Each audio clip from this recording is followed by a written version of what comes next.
Guys, এই শক্তিশালী পালোয়ান চলে আসে কুমিরকে বন্দি করার জন্য। এইদিকে কুমিরকে বন্দি করতে দেখে পালোয়ানের ক্রাশ দেখে বলতে থাকে, वाह क्या लड़का है। এইদিকে সুন্দরীকে প্রশংসা করতে দেখে পাশে থাকা বাটুলও বলতে থাকে, মতি মিয়া কি জিনিস আজ সবাই বুঝবো, আজ একটা বিরাট ফাটাফাটি হইব। এর ভিতরে কুমির বাটুলকে উল্টিয়ে বলতে থাকে, তোর মরণের চুলকানি উঠছে, আমি তোরে মলম লাগাই দিমু। এইদিকে বাটুলের এই অবস্থা দেখে এরা দুজন হাসতে থাকে আর বলতে থাকে, আমরা ব্রাজিল সাপোর্টার, আর্জেন্টিনার সাথে আঙ্গ তুলনা করে লাভ নেই, কারণ আঙ্গ 5টা বিশ্বকাপ আছে।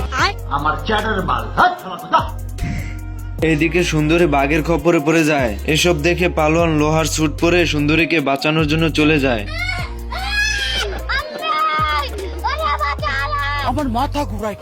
কত হিম্মত একবার দেখি। এরপর বাটুলের পকেট থেকে এক ডিব্বা গাজার প্যানিক বেরিয়ে আসে এবং সেটা খেতে শক্তি বেড়ে যায়।